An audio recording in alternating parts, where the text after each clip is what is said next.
প্রিয় ভাই বোনেরা, গত কয়েকদিন ধরে বিভিন্ন পত্র পত্রিকায় নিউজে আমরা কিছু খবর দেখতে পাচ্ছি। ওই যে যারা নতুন জালেম হিসেবে আবির্ভূত হয়েছে, ওই যে যাদেরকে বাংলাদেশের মানুষ গুপ্ত হিসাবে চিনে, আমরা দেখেছি কিভাবে তাদের লোকজন বিভিন্ন জায়গায় ভুয়া সিল ছাপাচ্ছে। কিভাবে আমরা বিভিন্নভাবে শুনতে পাচ্ছি যে তাদের পরিচিত যেগুলা প্রেস আছে সেখানে বলে তারা ব্যালট পেপার ছাপাচ্ছে, যেটি তারা পকেটে করে নিয়ে যাবে।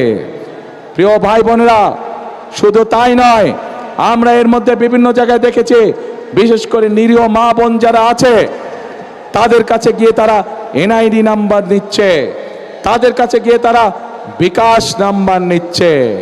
প্রিয় ভাই বোনেরা, এই গুপ্তের দল, এই জালেমের দল বলে তারা নাকি সৎ মানুষের শাসন কায়েম করবে।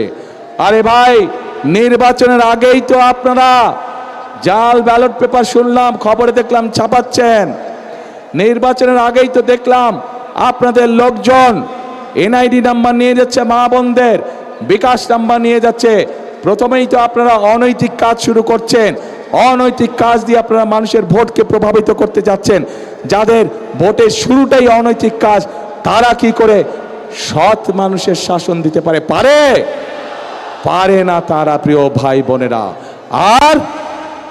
আর মা বোনদেরকে অপমান করার পরে তারা বলছে যে তারা এটা করে নাই, তাদের আইডি বলে হ্যাক হয়ে গিয়েছিল। কিন্তু বিশেষজ্ঞদের কথা অনুযায়ী আইডি কোনো হ্যাক হয় নাই। যখন তারা ধরা পড়ে গিয়েছে, বিভিন্ন রকম মিথ্যে কথা তারা বলা শুরু করেছে। প্রিয় ভাই বোনরা, যারা একটি অপরাধকে ঢাকার জন্য মিথ্যে কথা বলে, আর যাই হোক, তারা সৎ মানুষের শাসন দিতে পারে না। কাজে প্রিয় ভাই বোনেরা, এদের এই ষড়যন্ত্র সম্পর্কে আপনাদেরকে সজাগ থাকতে হবে। আজ এই মাঠে লক্ষ মানুষ যারা আছেন, আপনারা স্ব এলাকায় ফিরে গিয়ে আপনার এলাকার যে সকল ভাই বোন আছে, যারা ভোটার আছে, তাদেরও সকলকে সজাগ সতর্ক দৃষ্টি রাখতে বলবেন।